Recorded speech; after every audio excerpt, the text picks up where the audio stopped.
Son of America's most famous racehorse, Man o' War, who almost certainly would have won the Triple Crown if he had raced in the Derby. But owner Sam Riddle hated what he called racing in the West and didn't believe in racing three-year-olds early at a distance. But when War Admiral won the Derby, he and three other horses delayed the start for 8 minutes. Eventually, though, they were off. Jockey Charlie Kurtzinger took War Admiral immediately into the lead. Pompoon and Reaping Reward, expected to be his chief opposition, bided their time in 5th and 8th places. War Admiral then was given an easy lead, so his rider could control the pace of the race from the front.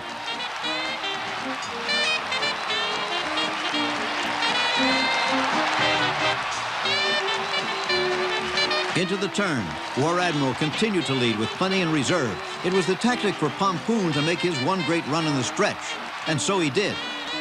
But Pompoon's run only proved how good the Admiral was.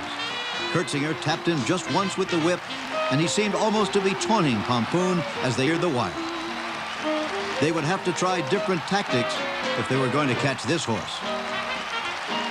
The victory was so impressive that people started talking Triple Crown as soon as the race was over. The time of 2:03 and a fifth was the second fastest Derby of the 63 that had been run. The Admiral was shipped to Pimlico that very night. Preakness Day was cloudy, the track listed only as good. Again, War Admiral held up the start, this time for 3.5 minutes. And again, Kurtzinger set him right to the lead. Pompoon looked like the only real threat in the field of 8. However, a couple of speed horses, Flying Scott and Jewel Dorset, kept the pace honest in the early going. So this time, War Admiral was in for a fight. Pompoon moved up to run with him earlier than in the Derby, and quickly it was clear that this would be a two-horse race. A great battle down the stretch. Note, however, that while Pompoon on the inside is under steady whipping, War Admiral is never touched by his rider. Still, it was a near thing, victory by a head. Could he go 1.5 miles? Most people thought so, and he was made a 4-5 favorite for the Belmont. He was still his unruly self at the start, delaying it by more than 7 minutes. As always, he jumped to the lead, though, from the outside post as they started their trip around America's biggest racetrack, 1.5 miles once around. Pompoon was still chasing the Admiral in second choice again. This time he didn't have it and would finish 6th. The challenge, what there was of it, would come instead from an 8-to-1 shot named Scene Shifter. No challenge at all, really, as War Admiral set a new track record in sweeping the Triple Crown events. He came back lame from a cut suffered when he stumbled at the start.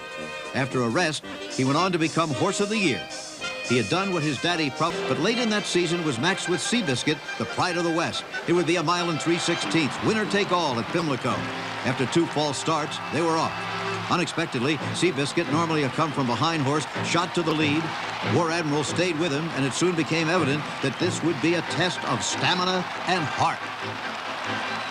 Head and head, they came to the top of the stretch.